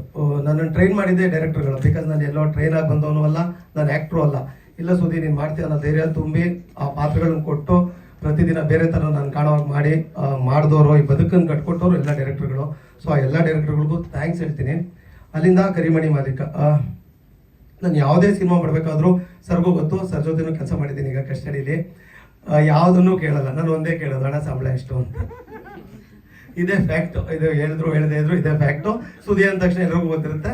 ಇದು ಅದ್ಬಿಟ್ರೆ ಇಲ್ಲಿ ಯಾರಿಗೂ ನನ್ನ ಪ್ರಕಾರ ಗೆಲುವಿನ ಮಂತ್ರ ಗೊತ್ತಿಲ್ಲ. ಗೆಲುವಿನ ಮಂತ್ರ ಗೊತ್ತಿದ್ರೆ ಯಾರೂ ಸೋಲೋ ಸಿನಿಮಾಲಿ ಆ್ಯಕ್ಟೇ ಮಾಡ್ತಿರ್ಲಿಲ್ಲ. ಹಾಗಾಗಿ ನಾನು ಅದು ನಂಬೋದಿಲ್ಲ. ಇಲ್ಲ ಈ ಸಿನಿಮಾ ದೊಡ್ಡದು, ಇದು ಚಿಕ್ಕದು, ಇದು ಗೆಲ್ಲುತ್ತೆ, ಈ ಇರೋದು ಓಡುತ್ತೆ, ಇದ್ರಿಂದ ಹಿಂದೆ ಹೋಗೋದೇ ಇಲ್ಲ. ನಂದು ಒಂದೇ, ಹಣ 6 ಗಂಟೆ ಕೈ ತೊಳಿತಾರಲ್ಲ ಆಗ ಸಂಬಳ ಕೊಡ್ತಿದ್ರು, ಈಗ ಮುಖ ತೊಳಿವಾಗ ಸಂಬಳ ಎಷ್ಟು ಕೊಡ್ತೀಯ ಅಣ್ಣ ಅಂತ ಸಂಬಳ ಕೇಳ್ತೀನಿ ಫಸ್ಟು. ಅದು ಬಿಟ್ಟು ಇನ್ಯಾವ ಈ ಕತೆ ಹಿಂಗಾಗ್ಬಿಡುತ್ತೆ, ಅದು ಹಂಗಾಗುತ್ತೆ, ಹಂಗಿದ್ರೆ ಯಾವುದೂ ಸೋಲ್ತಿರ್ಲಿಲ್ಲ ಸಿನಿಮಾ. ಸರ್ಗೂ ಅದನ್ನ ಹೇಳಿದ್ರು, ಸರ್ ನನ್ನ ಬಗ್ಗೆ ಗೊತ್ತಿದೆಯಲ್ಲ, ಕೇಳ್ಕೊಂಡಿದ್ದೀರಾ ಸಂಬಳ ನಂದು ಎಷ್ಟು ಅಂತ. ಪಾಪ ತುಂಬ ದೊಡ್ಡ ಸಂಬಳನೇ ಕೊಟ್ಟಿದ್ದಾರೆ. ಅವರನ್ನ ಸಿಕ್ತು ಅಂತ ಹೇಳಿದ್ರು, ಕೊಟ್ಟಿದ್ದಾರೆ ಒಳ್ಳೆ ಸಂಬಳ. ಅದ್ಬಿಟ್ಟು ನಾನು ಯಾವುದೂ ಎಕ್ಸ್ಟ್ರಾ ಎಕ್ಸ್ಪೆನ್ಸಸ್ ಎಲ್ಲ ಮಾಡಿಸೋದೇ ಇಲ್ಲ. ಬನ್ನಿ ಕಾಫಿ ಡೈಲ್ಮೆಂಟ್ ಮಾಡೋಣ, ಬನ್ನಿ ಇಲ್ಲೆಲ್ಲೋ ₹Starbucksಲ್ಲಿ ಕೂತ್ಕೊಳ್ಳೋಣ, ₹2 ಪೆಟ್ರೋಲ್ನಲ್ಲಿ ಮಾಡೋಣ, ಕಾಫಿ ಕುಡಿಯೋಣ, ಸಂಬಳ ಕೊಡೋಣ. ಬಂದೆ, ಇವ್ರು ಹೇಳಿದ್ರು, ಸರ್ ನೀವು ಏನು ಹೇಳ್ತೀರೋ ಅದು ಮಾಡ್ತೀನಿ. ನನ್ಗೆ ಅದು ಬಿಟ್ಟು ಏನೂ ಗೊತ್ತಿಲ್ಲ. ಯಾಕಂದ್ರೆ ನಾನು ಅದೆಲ್ಲ ಮಾಡ್ಕೊಂಬಂದವನಲ್ಲ, ಕಲ್ತ್ಕೊಂಬಂದವನಲ್ಲ. ಡೈರೆಕ್ಟ್ ಹೇಳಿದ್ ಮಾಡ್ಕೊಂಬಂದಿದ್ದೀನಿ, ಇಲ್ಲಿವರೆಗೂ ಕರ್ಕೊಂಬಂದಿದ್ದೆ. ಇವತ್ತು ಡೈರೆಕ್ಟ್ ಹೇಳ್ತಾ ಅದು ಮಾಡ್ಕೊಂಡು ಹೋಗ್ತಿದ್ದೀನಿ, ಅದು ಕರ್ಕೊಂಡು ಹೋಗುತ್ತೆ. ನಾನು ಕಳ್ಕೊಳ್ಳೋದು ಏನೂ ಇಲ್ವೇ ಇಲ್ಲ. ಬಿಕಾಸ್ ನಾನು ಏನು ತಂದೆ ಇಲ್ಲ ಕಳ್ಕೊಳ್ಳೋಕ್ಕೆ. ಏನೋ ತಂದು 1-2 ಸಿನಿಮಾಗೆ ಬಂಡವಾಳ ಹಾಕಿದ್ದೀನಿ, ಕಳೆದಿದ್ದೀನಿ ಅನ್ನೋಕ್ಕೆ ನಾನೇನು ಕಳೆದೇ ಇಲ್ಲ ಸಿನಿಮಾಲಿ, ಬಂದಿದ್ದೆಲ್ಲ ಪ್ಲಸ್ಸೇ. ಸೊ ಅವತ್ತಿಂದ ಇಲ್ಲಿವರೆಗೂ ನಡೆಸಿದವ್ರು ಇನ್ನು ಮುಂದಕ್ಕೆ ನಡೆಸಲ್ವಾ, ನಡೆಸ್ತಾರೆ. ಹಂಗಾಗಿ ನಾನು ಕಾಸ್ಟ್ಯೂಮ್ ವಿಚಾರದಲ್ಲೂ ಯಾರನ್ನೂ ಏನೂ ಕೇಳಲ್ಲ. ಯಾಕೆ ಅಂತಂದ್ರೆ ತುಂಬಾ ಅವರು ಸೈಜ್ ನನಗೆ ಕಂಫರ್ಟಬಲ್ ಸೈಜ್ ಸಿಕ್ಕಿರ್ಲಿಲ್ಲ, ಕಾಸ್ಟ್ಯೂಮ್ ನಮ್ದೇ ಸೆಟ್ ಅಲ್ಲಿ. ಕರೆಕ್ಟ್ ಪಾಪ ಅವ್ರದ್ದು ಓನ್ ಕಾಸ್ಟ್ಯೂಮ್ ಪಾಪ ಹಾಕೊಂಡು ಅದೆಲ್ಲ ಕಂಫರ್ಟಬಲ್ ಇದ್ದಾರೆ ತುಂಬಾ. ಇಲ್ಲ ಸರ್, ಓನ್ ಕಾಸ್ಟ್ಯೂಮ್ ಅಲ್ಲ ಸರ್, ಆ ಓನ್ ಕಾಸ್ಟ್ಯೂಮ್ ತಗೊಂಡಿದ್ದು ಇನ್ಯಾರೋ ಡೈರೆಕ್ಟರ್ ಕೊಡ್ಸಿ ಸಿನಿಮಾ ದುಡ್ಡಲ್ಲೇ ಸರ್, ನಿಮ್ದೇ ಅಲ್ಲ. ಇನ್ನೊಂದು ಹೆಂಗ್ ಗೊತ್ತಾ, ಇವ್ರು ಪ್ರೆಸ್ ಮೀಟಿಗೆ ಇವ್ರು ಬರಂಗೇ ಇರ್ಲಿಲ್ಲ. ಹೊಗಳ್ಬೇಕು ಅಂತ ಹೊಗಳ್ತಾ ಇಲ್ಲ. ಇವತ್ತು ಇನ್ಸಿಡೆಂಟ್ ಬೇರೆ ಕಡೆ ಪಾಪ ಬುಕ್ ಆಗಿದ್ದು, ಸರ್ ನೀವು ಪ್ರೆಸ್ ಮೀಟ್ ಮಾಡ್ತಾ ಇದ್ದೀರಾ, ನಾನು ನಿಮ್ ಸಂಬಳ ತಗೊಂಡಿದ್ದೀನಿ, ನಾನು ಬಂದೇ ಬರ್ತೀನಿ ಅಂತ ಬಂದಿದ್ದಾರೆ ಅವರು. ಬೇರೆ ಆರ್ಟಿಸ್ಟ್ಗಳಿಂದ ಇದ್ದಾರೆ, ಬರೋದೇ ಇಲ್ಲ. ತುಂಬಾ ಸರಿ ಮಾತಾಡಿದ್ದಾರೆ. ಡಬ್ಬಿಂಗ್ ಅಲ್ಲೂ ತುಂಬಾ ಇನ್ವಾಲ್ವ್ಮೆಂಟ್. ನಾನು ತುಂಬಾ ನಂದು ಆಲ್ರೆಡಿ 9 ಮೂವಿ ಆಯ್ತು. ಎಲ್ರೂ ಬಗ್ಗೆನೂ ಮಾತಾಡಕ್ಕೆ ಒಂದು ವಿಶೇಷತೆ. ಅದ್ರಲ್ಲಿ ಇವರಂತೂ ಹೊರಗಡೆಯಿಂದ ನೋಡಿದ್ರೆ ಏನೋ ಇರ್ಬೋದಪ್ಪ ಅನ್ನೋ ಒಂದು ಅಷ್ಟು ಡೌನ್ ಟು ಅರ್ತ್, ತುಂಬಾ ಇನ್ವಾಲ್ವ್ಮೆಂಟ್. ಅದು ನಂಗೆ ತುಂಬಾ ಖುಷಿ ಆಯ್ತು. ಇಲ್ಲ ಸರ್, ಅದೇ ಕೆಲಸ ನಂದು. 100 ರೂಪಾಯಿ ಕೆಲಸ ಮಾಡಿದ್ದೀನಿ, ಲಕ್ಷಾಂತರ ರೂಪಾಯಿ ಕೊಡುವ ಕೆಲಸ ಮಾಡಿಲ್ಲ ಅಂದ್ರೆ ಕೆಲಸ ಮಾಡೇ ಬರ್ತೀನಿ. Thank you. ಅಂದ್ರೆ ಅದೇ ಕರಿಮಣಿ ಮಾಲೀಕಾಗಿ ಬಂದಾಗ ಸರ್ ಕಥೆ ಎಲ್ಲ ಹೇಳಿದ್ರು. ನಾನು ಹೇಳಿದೆ ಸರ್, ನಾನು ಯಾವುದಕ್ಕೂ ಪ್ರಿಪೇರ್ ಆಗಲ್ಲ, ಏನೂ ಕೇಳಲ್ಲ. ನಿಮ್ಗೆ ಎಷ್ಟು ದಿನ ಡೇಟ್ ಬೇಕು, ಡೇಟ್ ಕರೆಕ್ಟಾಗಿ ಹೇಳಿ, ಆ ಡೇಟ್ ನಿಮ್ಗೆ ಬ್ಲಾಕ್ ಮಾಡಿ ನಾನು ಬೇರೆಯವ್ರಿಗೂ ಕೊಡಲ್ಲ, ನಂಗೆ ಅದು ಲಾಸ್ ಆಗುತ್ತೆ ನೀವು ಅವತ್ತು ಮಾಡಿಲ್ಲ ಅಂದರೆ. ಡೇಟ್ ಒಂದು ಹೇಳಿ ನಾನು ಮಾಡ್ತೀನಿ ಅಂತ. ಹಂಗೆ ಬಂದೆ, ಸರ್ ಹೇಳಿದ್ರು, ಮಾಡಿದೆ. ಅಲ್ಲಿಂದ ಮಾರುತಿ ಸರ್ ಪರಿಚಯ. Maruti sir hero come producer ಇದ್ರದ್ದು, ರಮಿಕಾ ಹೀರೋಯಿನು, ಅವರಿಬ್ರದ್ದು ಪರಿಚಯ ಆಯಿತು. ಇಬ್ಬರು ಒಳ್ಳೆ ನಟರು, ತುಂಬ ಕನಸುಗಳು ಇಟ್ಕೊಂಡಿದ್ದಾರೆ. ಅಂದರೆ ನಾವು ಸಿನಿಮಾಲಿ ಯಾವುದೂ ಕನಸಿಲ್ಲದೆ ಬಂದಿದ್ದು ಸರ್, ಅದೇನೋ ನಡ್ಸ್ಕೊಂಡು ಹೋಗ್ತಿದ್ದೆ. ಬಟ್ ಮಾರುತಿ ಸರ್ದು ಹಂಗಲ್ಲ, ತುಂಬ ಕನ್ಸಿಟ್ಕೊಂಡು ಅವರು ಆ ಟೈಮಲ್ಲಿ ಏನು ಮಾಡೋಕ್ಕಾಗಲಿಲ್ಲ, ಮತ್ತೆ ಬೆಂಗಳೂರಲ್ಲಿ ಬಂದು ಇನ್ಯಾವುದೋ ಕೆಲಸದಲ್ಲಿ ಅರ್ನ್ ಮಾಡಿ ಅದನ್ನು ತಂದು ಒಂದಷ್ಟು ಕೆಲಸಗಳು ಮಾಡ್ತಿದ್ದಾರೆ. ಇದು ಪಾಪ ಅವ್ರಿಗೆ ಕನ್ಸಿನ ಸಿನಿಮಾ. ಸೊ ಹಂಗಾಗಿ ಮಾರುತಿ ಸರ್ ನಿಮ್ಗೆ ಒಳ್ಳೇದಾಗಬೇಕು, ಒಳ್ಳೇದಾಗತ್ತೆ. ಆ್ಯಂಡ್ ರಮಿಕಾ ಮುಂದಿನ ದಿನಗಳ ಒಬ್ಬ ಅದ್ಭುತ ನಟಿಯಾಗುವಂಥ ಎಲ್ಲ ಒಂದು ಸ್ಕಿಲ್ಲು ನಿಮ್ಮಲ್ಲಿದೆ. ನಾನು ನೋಡಿದ್ದೀನಿ, ನಿಮಗೂ ಒಳ್ಳೇದಾಗಲಿ. ಆ್ಯಂಡ್ ಚಂದ್ರು ಸರ್ ಹೇಳಿದ್ದಾರೆ ನೆಕ್ಸ್ಟ್ ಸಿನಿಮಾದಲ್ಲೂ ಸುದ್ದಿ ನೀವು ಇದ್ದೀರಾ ಅಂತ. ಆಯಿತು ಸರ್, ಸಾಕತ್ತಾಕತ್ತೆ ನಿಮ್ಗಿದೆ ಅಂದ್ಮೇಲೆ ಮಾಡ್ತೀನಿ ಅಂತ. ಒಳ್ಳೇದಾಗಲಿ ಚಂದ್ರು ಸರ್, ಇಡೀ ತಂಡಕ್ಕೆ. ಅಂದರೆ ಇದೆ, ಈ ಟೈಟ್ಲಲ್ಲೇ ಇದೆ, ಕರಿಮಣಿ ಮಾಲೀಕ ನೀನಲ್ಲ ಅಂತ. ಒಬ್ಬರಿಗೆ ನೀನು ನಲ್ಲ ಅಂತ ಹೇಳಿದ್ದಾರೆ, ಒಬ್ಬರಿಗೆ ನೀನು ಅಲ್ಲ ಅಂತ ಹೇಳಿದ್ದಾರೆ. ಆ ನಲ್ಲ ಯಾರು ಅಲ್ಲ ಯಾರು ಅನ್ನೋದನ್ನ ನಾನು ಹೇಳಲ್ಲ, ತಲೆ ಕೆಡಿಸ್ಕೋಬೇಡಿ. ಓಕೆ, ಹಂಗಾಗಿ ಅದೇ ಆ ಪೈಪೋಟಿಲೇ ಇದೆ ಆ ನಲ್ಲ ಯಾರು ಅನ್ನೋದು. ಅದು ಬಿಟ್ಟು ಈ ಸಿನಿಮಾಲಿ ಅದೇ ಚಂದ್ರು ಸರ್ ಹೇಳಿದ್ರು, ಸರ್ ಇಲ್ಲ ನಿಮ್ಗೆ ಏನು ಬರುತ್ತೋ ಒಂದು ಲೈನ್ ತೊಗೊಬೇಡಿ, ಪರವಾಗಿಲ್ಲ. ನಾನು ಅವ್ರು ಒಂದಷ್ಟು ಕೊಟ್ಟಿದ್ರು, ನೀವು ನಂಗೆ ಒಂಚೂರು ಫ್ರೀ ಬಿಟ್ಟಿದ್ರು, ನೀವು ತೊಗೊಳ್ಳಿ ಸರ್ ಅಂತ. ಹಂಗೆ ತೊಗೊಂಡಿದ್ದು ಒಂದು ಲೈನ್ ಅದು ರೆಡಿ ನಿನ್ನ ನರಕ್ಕೆ ಸರ ಮಾಡ್ಕೊಂಡ್ಬಿಡ್ತೀನಿ ಅಂತ. ಅದು ಈ ಮಟ್ಟಿಗೆ ವೈರಲ್ ಆಗೋದು ಗೊತ್ತಿಲ್ಲ. 1 ಕೋಟಿ ಜನ ನೋಡಿದ್ರು, ಜಸ್ಟ್ ಒಂದು 30 ಸೆಕೆಂಡ್ ವಿಡಿಯೋ ಬಿಟ್ಟಿದ್ದು ಫುಲ್ ವೈರಲ್ ಆಗಿದೆ. ಅದನ್ನು ಡಬ್ಬಿಂಗ್ ಮಾಡುವಾಗ ಸರ್ ಸುಮ್ಮನೆ ಮೊಬೈಲಲ್ಲಿ ಹಿಡಿದು ಏನೋ ಹಾಕಿದ್ರು ಇನ್ಸ್ಟಾಗ್ರಾಮ್ಗೂ ಎಲ್ಲೋ, ಅದು ಸಿಕ್ಕಾಪಟ್ಟೆ ವೈರಲ್ ಆಗಿದೆ. Thank you sir. ಇದೇನು ಕ್ರೆಡಿಟ್ ಇದ್ರು ಅದೆಲ್ಲ ನಿಮ್ಮದೇ, ನೀವು ಹೇಳಿದ ಪಾತ್ರ ಮಾಡಿದ್ದೀನಿ. Thank you. ಪ್ರಶ್ನೆಗಳಿಗೆ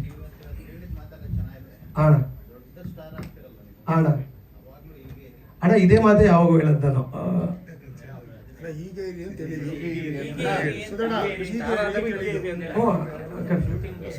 ಡೌನ್ ಟು ಅರ್ತ್ ಹೇಳಿದ್ದು ಡೈಲಾಗ್ ಹಂಗೇರಿ ಸರ್ ದೊಡ್ಡವ್ರು ಅಂತ. ಇಲ್ಲ ಅಣ್ಣ, ನಾನು ಯಾವಾಗ್ಲೂ ಯಾವ ಸಿನಿಮಾ ನಾನು ಕೆಲಸ ಮಾಡಿದ್ರು ಬಂದೇ ಬರ್ತೀನಿ. ಇವತ್ತು ನನಗೆ ಫೀನಿಕ್ಸ್ ಶೂಟಿಂಗ್ ಇತ್ತು, ಅದೇ ಹೇಳಿದೆ ಸರ್ ನಾನು ಬಂದು ಹೊರಟ್ಬಿಡ್ತೀನಿ 4 ಹೊತ್ತಿಗೆ, ಬಿಕಾಸ್ ನಾನು ಕನಕಪುರಕ್ಕೆ ಹೋಗ್ಬೇಕಿತ್ತು. ಇವತ್ತೇನೋ ಮಳೆ ರಿಪೋರ್ಟ್ ಇದೆ ಅಂತೇಳಿ ಶೂಟ್ ಕ್ಯಾನ್ಸಲ್ ಆಯಿತು ಓಂ ಪ್ರಕಾಶ್ ಸರ್ದು. ಹಂಗಾಗಿ ಇಲ್ಲ ಸರ್ ನಾನು ಆರಾಮಾಗಿ ಬರ್ತೀನಿ ಇರ್ತೀನಿ ಅಂತ. ಶೂಟಿಂಗ್ ಫಿಕ್ಸ್ ಇದ್ದಾಗೂ ಬರ್ತೀನಿ ಅಂತ ಬಂದ್ರು. ಇಲ್ಲ ನಾನು ಯಾವಾಗಲೂ ಅದು ಮಾಡಿದ್ದೀನಿ, ಬಿಕಾಸ್ ಕೆಲಸ ಮಾಡಿರ್ತೀನಿ, ಊಟ ಹಾಕಿರ್ತಾರೆ. 100% ನಾವು ಇಲ್ಲ ಬಿಡ್ತೀರಣ್ಣ. ಇವಾಗ ಇಲ್ಲಿ ಹೇಳಿದ್ಮೇಲೆ ರೆಕಾರ್ಡ್ ಇಟ್ಕೊಂಡಿರ್ತೀರ, ಬಿಫೋರ್ ಆಫ್ಟರ್ ಹೊಡೆಯಲ್ವ ಮಗ. ಅವತ್ತು ಹೆಂಗೆ ಹೇಳ್ದ 25 ಇವತ್ತು ನೋಡೋದು ಅಣ್ಣ. ನಾನು ಯಾವತ್ತೂ ಕಾಫಿ ಡೇ ಕರೆಯೋದೇ ಇಲ್ಲ ಅಣ್ಣ, ಯಾವತ್ತೂ ಕರೆಯೋದಿಲ್ಲ. ಸುಮ್ಮನೆ ಒಂದು ಬಡ್ ರೋಡ್ನಲ್ಲಿ 8 ರೂಪಾಯಿ ಕಾಫಿಗೆ ಯಾಕಣ್ಣ 400 ರೂಪಾಯಿ? ಬಿಕಾಸ್ ನಾವೇನು ಅಲ್ಲೇ ಕಾಫಿ ಡೇಲಿ ಬೆಳೆದ್ವ ಅಣ್ಣ. ಈಗ ಸಿಂಪಲ್ ಅಂದ್ರೆ ಗೊತ್ತಿಲ್ಲ, ತಪ್ಪಾಗುತ್ತೋ ಏನೋ ಅಣ್ಣ. ನಾನು ಈಗಲೂ ಯಾವಾಗಲೂ ಒಂದು ಮಾತು ಹೇಳ್ತೀನಿ ಆಧಾರ ಕಡೆ ಎಲ್ರಿಗೂ, ಯಾರ ಮನೇಲಿ ಗುರು 7 ಥರ ನಾಷ್ಟ ಕೊಡ್ತಾರೆ, ಸಿನಿಮಾಲಿ 7 ಥರ ನಾಷ್ಟ ಕೊಡ್ತಾರೆ. ಫಸ್ಟ್ ನೈಟಲ್ಲಿ ನಮ್ಮ ಮಾವನು ದಾಳಿಂಬ್ರೆನ್ ಬಿಡಿಸಿ ಎಲ್ಲ ಕಳಿಸಲ್ಲ. ಸಿನಿಮಾಲಿ ಕ್ಯಾರವ್ಯಾನ್ಗೆ ದಾಳಿಂಬ್ರೆ ಬಿಡಿಸಿ ಉಪ್ಪು ಪೆಪ್ಪರ್ ಹಾಕಿ ಆಪಲ್ ಕಟ್ ಮಾಡಿ ಕಳಿಸ್ತಾರೆ. ಅಷ್ಟು ಪ್ರೀತಿಯಿಂದ ನೋಡ್ಕೊಳ್ಳುವಾಗ, ಅಷ್ಟು ಖುಷಿಯಾಗಿ ನಮ್ಮನ್ನ ಇದು ಮಾಡುವಾಗ ನಾವು ಇದಕ್ಕೆ ಮೇಲೆ ಇನ್ನೇನು ಕೇಳುವಾಗ, ನಾನು ಯಾವತ್ತು ಯಾರಾದರೂ ಕೇಳಿ ನೋಡಿ ಆ ಥರದ್ದು ಏನೋ ಡಿಮ್ಯಾಂಡ್ ಮಾಡಿದ್ದು ನಂದು ಒಂದೇ, ನಾನು ಏನು ಹೇಳ್ತೀನಿ ನಾನು ಸಂಬಳ ಕೊಡ್ಬೇಕು ಅವರಷ್ಟೇ. ಅದು ಬಿಟ್ಟು ಇನ್ನು ಯಾವತ್ತೂ ಏನೂ ಕೇಳೇ ಇಲ್ಲ ನಾನು. ನೀವು ಯಾರನ್ನು ಬೇಕಾದರೂ ಕೇಳ್ಬೋದು, ಸುದ್ದಿ ಕೆಲಸ ಮಾಡಿ. ಈಗ ಒಂದು 20 ಸಿನಿಮಾ ಮಾಡ್ತಿದ್ದೀನಿ, ಯಾರನ್ನು ಬೇಕಾದ್ರೂ ಕೇಳ್ಬೋದು ಅಷ್ಟೇ.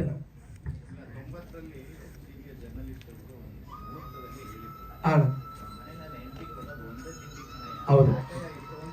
ಹೌದು ಅಣ್ಣ, ನಿಜ. 7 ಗಂಟೆಗೆ 7 ಥರ ನಾಷ್ಟ ಕೊಡ್ತಾರೆ ಸಿನಿಮಾದಲ್ಲಿ. ಇಲ್ಲ ಅಣ್ಣ, ಅದು ನಂಗೆ ಗೊತ್ತಿಲ್ಲ ಅಣ್ಣ, ತುಂಬ ಆ ಕಾಲದಿಂದ ಬಂದಿದ್ದೆ. ನಾನು ಈಗೇನೋ ಮಾಡಕ್ ಹೋಗಿ ಅದೇ ಅದು ಗೊತ್ತಿಲ್ಲ ಅಣ್ಣ. ನಾನು ತಿನ್ನೋದು ಒಂದೋ ಎರಡೋ ಟಿಫನ್ನೇ ಅಷ್ಟೇ. ಅದು ಗೊತ್ತಿಲ್ಲ, ಅದಕ್ಕೆ ಹೇಳಿದ್ದು. ಇದು ಗೊತ್ತಿಲ್ಲ ಬೇರೆಯವ್ರು ಹೆಂಗೆ ತಗೋತಾರೋ. ಹೌದಾ, ಥ್ಯಾಂಕ್ ಯು. ಅಲ್ಲ ಟೀಮ್ ಎಲ್ಲ ಇದಾರಲ್ಲ ಪ್ರೆಸ್ ಮೀಟ್ ಅಲ್ಲಿ, ಹಾಗಾಗಿ ಬನ್ನಿ ಮಾತಾಡಿ ಸರ್. ಹಲೋ, ಎಲ್ಲರಿಗೂ ನಮಸ್ಕಾರ. ಮೀಡಿಯಾದವ್ರಿಗೂ ಹಾಗೂ ಟೆಕ್ನಿಷಿಯನ್ಗೂ ಎಲ್ಲರಿಗೂ ನಮಸ್ಕಾರ. ಕೈ ಒಂದು ಮುಚ್ಕೊಡಿ, ಮುಚ್ಕೊಡಿ ಕೈಗೆ. ನಾನು ಆ್ಯಕ್ಚುಲಿ ಹೇಳ್ಬೇಕಂದ್ರೆ ತುಂಬ ಕನಸಿತ್ತು ಮೂವಿ ಮಾಡ್ಬೇಕಂತಂದು ಹೀರೋ ಆಗಿ. ಹಾಗೆ ನಾನು 3 ತಿಂಗಳು ಜಿಮ್ಗೆ ಹೋದೆ. ಜಿಮ್ಗೆ ಹೋಗ್ಬಿಟ್ಟು ಆ ಟೈಮಲ್ಲಿ ನನಗೆ ಡಿಸ್ಮಿಸ್ ಆಗಿತ್ತು. ಡಿಸ್ಮಿಸ್ ಆದ ಟೈಮಲ್ಲಿ ನನಗೆ ಮೂವಿಗೆ ಒಪ್ಕೊಂಡೆ. ಚಂದ್ರ ಸರ್ಗೆ ಕಾಲ್ ಮಾಡ್ತಾ ಇದ್ದೆ, ಯಾವ್ದಾರು ಒಂದು ಚಾನ್ಸ್ ಇದ್ರೆ ಕೊಡಿ ಸರ್ ಅಂತ. ನಾನು ಸೃಷ್ಟಿ ದೊಮ್ಲೂರು ಸೃಷ್ಟಿ ಅಕಾಡೆಮಿಯಲ್ಲಿ ಹೋಗ್ತಾ ಇದ್ದೆ ಆ್ಯಕ್ಟಿಂಗ್ ಕ್ಲಾಸ್ಗೆ. ನಾನು ಅಲ್ಲಿ ಹೋಗ್ಬಿಟ್ಟು ಮತ್ತು ಚಂದಾಪುರದಲ್ಲಿ ಜಿಮ್ಗೆ ಹೋದೆ. 3 ತಿಂಗಳು ಡಯಟ್ ಇದ್ದು ಅದೆಲ್ಲ ತುಂಬ ಕಷ್ಟ ಇದೆ ಹೇಳ್ಬೇಕಂದ್ರೆ. ಇಷ್ಟೆಲ್ಲ ನಂದು ಕಷ್ಟ ಸ್ಟ್ರಗಲ್, 7 ವರ್ಷ ಸ್ಟ್ರಗಲ್ ಸರ್ ಇದು.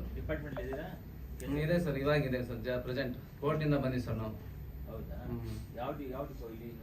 32 ಸರ್, ಚಂದಾಪುರ.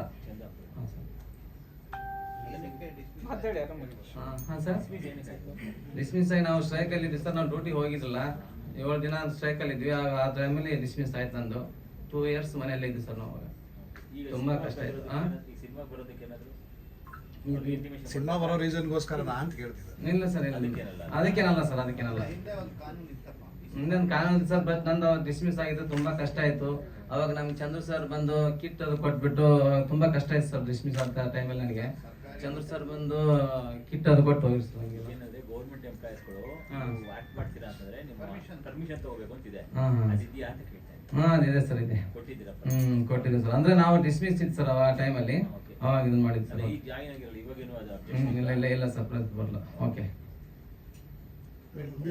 ಹೀರೋ ಆಗ್ಬೇಕು ಅಂತ ಆಸೆ ಇಲ್ಲ ಮೊದಲಿಂದ? ಹಾಂ ಸರ್, ಹೌದು ಸರ್. ಮೊದಲೇ ಕಾಲೇಜಲ್ಲಿ ಹೋಗುವಾಗೆಲ್ಲ ನನಗೆ ಎಲ್ಲ ಫಸ್ಟ್ ಬಿಗ್ ಸ್ಕ್ರೀನ್ ಪಾತ್ರ ಮಾಡ್ತಾ ಇದ್ದೆ. ನಾವೆಲ್ಲ ಡ್ರಾಮಾ ಗೀಮ ನಾಟಕ ಎಲ್ಲ ಮಾಡ್ತಾ ಇದ್ದೆ ಅವಾಗ. ಕೈನಲ್ಲಿ ಓದಿರೋ ಸರ್, ಕೈನಲ್ಲಿ ಕನಕದಾಸ ಹೈಸ್ಕೂಲ್. ಹಾಂ ಸರ್, ಕೈನಲ್ಲಿ ಬ್ಯಾಡಗಿ ತಾಲೂಕು ಸರ್, ಕೈನಲ್ಲಿ. ಹಾಂ ಸರ್. ಮುಂದೆ ಸಿನಿಮಾ ಮಾಡ್ತೀರಾ? ಏನು ಸರ್? ಮುಂದೆ ಸಿನಿಮಾ ಮಾಡ್ತೀರಾ? ಮಾಡ್ತೀನಿ. ಪ್ರಚಾರ ಕೊಟ್ಬಿಟ್ಟು ಹಿಟ್ ಮಾಡಿಸೋದು ಖಂಡಿತ ಮಾಡ್ತೀನಿ. ಮಾಡ್ತೇನೆ ಸರ್, ಎಲ್ಲ ನಿಮ್ಮೆಲ್ಲ ಇದೆ. ಅದು ಇನ್ನೊಂದು ಹೇಳ್ಬೇಕಂದ್ರೆ ಆಕ್ಚುಲಿ ಪ್ರೊಡ್ಯೂಸರ್ಗಳೇ ನಮಗೆ ಅನ್ನದಾದ್ರು. ಆಕ್ಚುಲಿ ಹೇಳ್ಬೇಕಂದ್ರೆ ಪ್ರೊಡ್ಯೂಸರ್ಗಳೇ ನಮಗೆ ಅನ್ನದಾದ್ರು ಹೇಳ್ಬೇಕಂದ್ರೆ. ನಾನು ಪಾತ್ರದ ಬಗ್ಗೆ ಈಗ ನಿಮ್ ಪಾತ್ರ ಸಿನಿಮಾ ಶೂಟಿಂಗ್ ಮಾಡಿದ್ರಲ್ಲ, ಅದ ಹೆಂಗಿತ್ತು? ಕೂಲ್ ಆಗಿ ಮಾತಾಡಿ, ಏನ್ ಎದುರ್ಕೊಬಿಡಿ, ಎಲ್ಲ ನಮ್ಮವ್ರಿಗೆ ಗೊತ್ತಿದ್ರಿ. ಎಳ್ನೀರು ತುಂಬ ಒಂದು 10 ಎಳ್ನೀರು ಕೊಚ್ಚಿದೆ ಸರ್. 10 ಎಳ್ನೀರು ಕೊಚ್ಚಿದೆ ಸರ್. ಆಕ್ಚುಲಿ ಹೇಳ್ಬೇಕಂದ್ರೆ ಈ ಹೀರೋಯಿನ್ಗೆ ನನಗೆ ತುಂಬಾ ಜಗಳ ಆಗುತ್ತೆ. ಅದರಲ್ಲಿ ತುಂಬಾ ಸ್ಟ್ರಗಲ್. ಹೀರೋಯಿನ್ ತುಂಬಾ ಆವಾಜು ಇರುತ್ತೆ ಹೀರೋಯಿನ್. ಅಲ್ಲ, ಹೀರೋಯಿನ್ ಆವಾಜ, ಹೀರೋಯಿನ್ ಪಾತ್ರ ಆವಾಜ. ಹೀರೋಯಿನ್ ಪಾತ್ರನೇ ಆವಾಜ್ ಇದೆ. ಅದು ಗುಲ್ಬರ್ಗ ಸೈಡ್ ಆವಾಜ್ ಅಲ್ಲ, ಸಿಕ್ಕಾಪಟ್ಟೆ ಸೌಂಡು.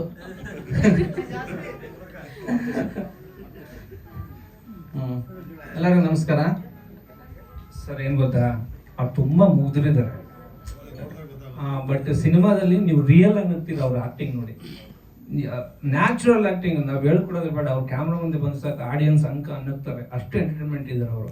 ಬಟ್ ಇವ್ ನೀವೇನು ಅವ್ರು ಹಿಂಗೆ ಮಾತಾಡಬೇಕು, ಪ್ರೊಫೆಷನಲ್ ಆಗಿ ಹಿಂಗೆ ಮಾತಾಡಬೇಕು, ಸೊ ಇವ್ರನ್ನ ಹಿಂಗೆ ನಾವು ಇಂಪ್ರೆಸ್ ಮಾಡಬೇಕು, ಅದು ಯಾವುದೋ ಅವ್ರ ಭಾವನೆ ಇಲ್ಲ. ಒಂದು ಮಗು ಥರ ಸರ್ ಅವ್ರು ಆ್ಯಕ್ಚುಲಿ. ಅಷ್ಟು ಒಳ್ಳೆ ವ್ಯಕ್ತಿ ಅವರು. ಸೊ ಹಂಗಾಗಿ ನಾನು ಅವರಂತ ಆರ್ಟಿಸ್ಟ್ ನಾನು ಹುಡುಕಿ ಇವರೇ ಬೇಕು, ಈ ಎಳ್ಳಿನ ಕ್ಯಾರೆಕ್ಟರ್ ಇವರೇ ಬೇಕಂತ ಹುಡುಕೊಂಡಿದ್ದೀನಿ. ಸೊ ಹಂಗಾಗಿ ನೀವು ಇನ್ನೂ ಎದುರಿಸ್ಬಿಟ್ರೆ ಓಡಾಡ್ಬಿಡ್ತಾರೆ ಅವ್ರು. ಇವಾಗ ಹೀರೋಯಿನ್ ಮೇಡಮ್ ಮಾತಾಡ್ತಾರೆ, ಅವ್ರನ್ನ ಎದುರಿಸ್ಬೇಡಿ, ಸ್ವಲ್ಪ ಕೂಲ್. ಅವರು ಹೊಸಬ್ರು ಇದ್ದಾರೆ ಪಾಪ. ಎಲ್ರಿಗೂ ನಮಸ್ಕಾರ. ನಾನು ರಮಿಕಾ ಸುತಾರ್ ಮಾತಾಡ್ತಾ ಇದ್ದೀನಿ. ಮೈಕ್ ಸ್ವಲ್ಪ ಹತ್ರ. Sutar Yes, you. SUTAR. Mic ಹತ್ರ ಇಟ್ಕೊಂಡು ಮಾತಾಡಿ. ನನ್ನ ಪಾತ್ರದ ಬಗ್ಗೆ ಹೇಳಬೇಕು ಅಂದ್ರೆ ತುಂಬಾನೇ ಚೆನ್ನಾಗಿದೆ. ಮಾತಾಡಿ. ಅಯ್ಯೋ, ನಾನು ಓಡಿಸ್ಬಿಡ್ತಾರೆ ಈಗ. ಸೀರಿಯಸ್ಲಿ ಎಲ್ಲರೂ ತುಂಬಾ ದೊಡ್ಡ ಕುತ್ಕೊಂಡಿದ್ದಾರೆ. ಸೀರಿಯಸ್ಲಿ ಮೀಡಿಯಾದವ್ರ ಎದುರುಗಡೆ ನಂಗೆ ಮಾತಾಡೋಕೆ ತುಂಬಾ ನರ್ವಸ್ ಆಗ್ತಿದೆ. ನೀವು ಎಷ್ಟು ಆರಾಮಾಗಿ ಮಾತಾಡ್ತೀರೋ ಅಷ್ಟೇ ಆರಾಮಾಗಿ ಕೇಳ್ತೀವಿ. ನಾವು ಅಲ್ಲಿಂದಾನೇ ಇದ್ದವರು. ಹೆದರಿಕೆ ಏನು ಬೇಡ, ಯಾರು ಹೊಡೆಯಲ್ಲ ಇಲ್ಲಿ, ಯಾರು ಟಿಕೆಟ್ ಅಥವಾ ಸ್ಟ್ಯಾಂಡ್ ಅಪ್ ಅಂತ ನಿಲ್ಸೋದಿಲ್ಲ. ಇನ್ನೊಂದು ಟೇಕ್ ಇರಲ್ಲ, ಆದ್ರೆ ಒಂದೇ ಮಾತಾಡಬೇಕು. ನನ್ನ ಪಾತ್ರದ ಬಗ್ಗೆ ಹೇಳ್ಬೇಕು ಅಂದ್ರೆ ತುಂಬಾ ಚೆನ್ನಾಗಿದೆ. ತುಂಬಾ ಹೇಳ್ಬೇಕು ಅಂದ್ರೆ ಬಜಾರಿ ಕ್ಯಾರೆಕ್ಟರ್ ಅಂತಾನೆ ಹೇಳ್ಬೋದು ನನ್ನ ಪಾತ್ರ. ಸೊ ಹೀರೋಗೆ ತುಂಬಾ ಆವಾಜ್ ಹಾಕ್ತಾ ಇರ್ತೀನಿ ಅದರಲ್ಲಿ. ಚಿಕ್ಕ ಪುಟ್ಟ ಮಿಸ್ಟೇಕ್ಸ್ ಮಾಡಿದೀನಿ ಅನ್ಕೊಂಡಿದೀನಿ. ಸೊ ನಮ್ ಡೈರೆಕ್ಟರ್ ತುಂಬಾನೇ ನನಗೆ ಪ್ರೋತ್ಸಾಹ ಮಾಡಿದ್ದಾರೆ ಅದರಲ್ಲಿ. ಇಲ್ಲ ಮೇಡಮ್ ಮಾಡಿ ಚೆನ್ನಾಗಿ ಮಾಡ್ತಾ ಇದ್ದೀರಾ. ನಾನು ಪದೇ ಪದೇ ಹೋಗಿ ಕೇಳ್ತಾ ಇದ್ದೆ, ಯಾಕಂದ್ರೆ ಫಸ್ಟ್ ಫಿಲಮ್ ನಂದಿದ್ದು. ಆಕ್ಟಿಂಗ್ ಹೇಗ್ ಮಾಡ್ತಿದ್ದೀನಿ, ಯಾವ ತರ ಮಾಡ್ತಾ ಇದೀನಿ ಅಂತ ನಿಜವಾಗ್ಲೂ ನಂಗೆ ಗೊತ್ತಾಗ್ತಾ ಇರ್ಲಿಲ್ಲ. ಸೊ ಕಾಕ್ರೋಚ್ ಸುದೀಪ್ ಸರ್ ಜೊತೆಗೆ ಆಕ್ಟಿಂಗ್ ಮಾಡ್ಬೇಕಾದ್ರೆ ತುಂಬಾನೇ ನರ್ವಸ್ ಆಯ್ತು. ಬಟ್ ಅವ್ರು ಕೂಡ ಹೇಳಿದ್ರು ಚೆನ್ನಾಗಿ ಮಾಡ್ತಾ ಇದ್ದೀರಾ ಮಾಡಿ ಮೇಡಮ್ ಅಂತ ಹೇಳಿದ್ರು. ಅವಾಗ ಓಕೆ ಅಂತ ಹೇಳಿ ನಾನು ಆಕ್ಟಿಂಗ್ ಮಾಡಿದೆ. ಬಟ್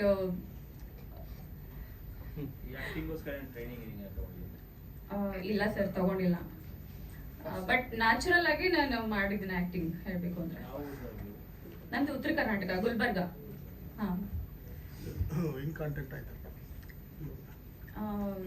ಮ್ಯಾಮ್ ಕಡೆಯಿಂದ ಪರಿಚಯ ಆಗಿದ್ದು ನನಗೆ. ಸೊ ಅವಾಗ ಆಡಿಷನ್ ತಗೊಂಡ್ರು, ಸೆಲೆಕ್ಟ್ ಆಯ್ತು. ಸೊ ಅವಾಗ ಓಕೆ ಆಯ್ತು ಅಷ್ಟೇ. ನಾನು ಬಿಕಾಮ್ ಓದಿದ್ದು ಸರ್. ಹಾಂ, ಎಲ್ರಿಗೂ ಥ್ಯಾಂಕ್ಸ್ ಹೇಳಕ್ ಇಷ್ಟಪಡ್ತೀನಿ. ಫಸ್ಟ್ ಆಫ್ ಆಲ್ ನಮ್ಮ ಡೈರೆಕ್ಟರ್ಗೆ, ಹಾಗೆ ಮಾರುತಿ ಸರ್ಗೆ, ಮತ್ತೆ ಕಾಕ್ರೋಚ್ ಸುಧೀರ್ ಸರ್ಗೆ. ಸೊ ಇಷ್ಟೇ, ಥ್ಯಾಂಕ್ ಯು. ಗುಲ್ಬರ್ಗ ಸ್ಟೈಲ್ ಯಾವುದು? ಮಾರುತಿ ಅವ್ರನ್ನೇ ನೋಡ್ಕೊಂಡು ಹೇಳ್ಬೇಕು.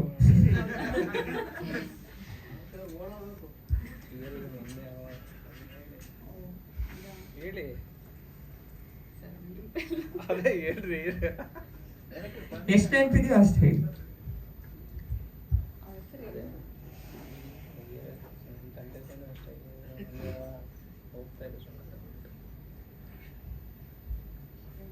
ಹೇಳಿ. ಓಕೆ ಓಕೆ ಹೇಳಿ. ಈ ಏರಿಯಾದಲ್ಲಿ ನಂದೇ ಹವಾ. Take 1. Okay sir, action. Take 2. Okay okay ಹೇಳಿ. ಈ ಏರಿಯಾದಲ್ಲಿ ನಂದೇ ಹವಾ. ಈ ಏರಿಯಾದಲ್ಲಿ ನಂಗೆ ಮಲ್ಲಿ ಅಂತ ಕರೀತಾರೆ, ಮಗ್ನೆ. Okay, thank you. ಆಗಲ್ಲ, ಸಾರಿ ಸಾರಿ ಸಾರಿ. ಇಲ್ಲ ಸರ್, ಇವತ್ತು ತುಂಬಾ ನರ್ವಸ್ ಆಗ್ತಿದೆ. ಅದು ಎಸ್ಪೆಷಲಿ ನಿಮ್ಮನ್ನ ನೋಡಿ ನರ್ವಸ್ ಆಗ್ತಾ ಇದೆ. ಮೋಕ್ಷದ ಸರ್, ಅವ್ರು nervous. Sorry, first of all ನನ್ನ ವಾಯ್ಸ್ ಸ್ವಲ್ಪ ಸರಿ ಇಲ್ಲ. ನನ್ನ ಹೆಸರು ಮೀನಾ ಕಿರಣ್ ಅಂತ. ನಾನು ಈ ಚಿತ್ರದಲ್ಲಿ ಹೀರೋಯಿನ್ ಮದರ್ ಕ್ಯಾರೆಕ್ಟರ್ ಮಾಡಿದ್ದೀನಿ. And thanks to Chandra Obayya for giving me this opportunity. And ನಂದು ಆಲ್ಮೋಸ್ಟ್ ಒಂದು 32 ಮೂವೀಸ್ ಆಗಿದೆ. ಅಷ್ಟೇನೇ, ಇನ್ನೇನು ಇಲ್ಲ, nothing else to say. Heroine mother character ಮಾಡಿದ್ದೀನಿ. ಪಾತ್ರ ಚೆನ್ನಾಗಿದೆ. ದಯವಿಟ್ಟು ಎಲ್ಲ ಸಿನಿಮಾ ಥಿಯೇಟರ್ಗೆ ಬಂದು ನೋಡಲಿ ಅಂತ ರಿಕ್ವೆಸ್ಟ್ ಮಾಡ್ತಾ ಇದ್ದೀನಿ. ಬಿಕಾಸ್ ಕನ್ನಡ ಚಿತ್ರಗಳು ಇತ್ತೀಚೆಗೆ ಜಾಸ್ತಿ ಓಡ್ತಾ ಇಲ್ಲ. ಸೊ ಎಲ್ಲರದ್ದು ಸಪೋರ್ಟ್ ಬೇಕು. ಖಂಡಿತ ಈ ಟೀಮ್ನ ಗೆಲ್ಲಿಸಿ ಅಂತ ನಿಮ್ಮನ್ನೆಲ್ಲರೂ ಕೇಳ್ಕೊಳ್ತಾ ಇದ್ದೀನಿ. Thank you so much. Thank you madam. Co producer ಕೂಡ ಹೌದು ಈ ಸಿನಿಮಾಗೆ. ಆಲ್ ದ ಬೆಸ್ಟ್ ಎಲ್ರಿಗೂ. ಸಿನಿಮಾ ಒಳ್ಳೆಯದಾಗಲಿ. Thank you thank you thank you so much. ಇಷ್ಟೊಂದು ಲಾಂಗ್ ಪ್ರೆಸ್ ಮೀಟ್ ನಾನು ನಡೆಯಿಲ್ಲ. 10 ನಿಮಿಷ 20 ನಿಮಿಷ ಮಾಡ್ತಿದ್ವಿ ಅಷ್ಟು ಅಲ್ವಾ ಸರ್? ಓಕೆ. ಹಾಗೆ ಎಲ್ರಿಗೂ ಉಪಹಾರದ ವ್ಯವಸ್ಥೆ ಆಗಿದೆ 3rd ಫ್ಲೋರ್. ದಯವಿಟ್ಟು ತಿಂಡಿ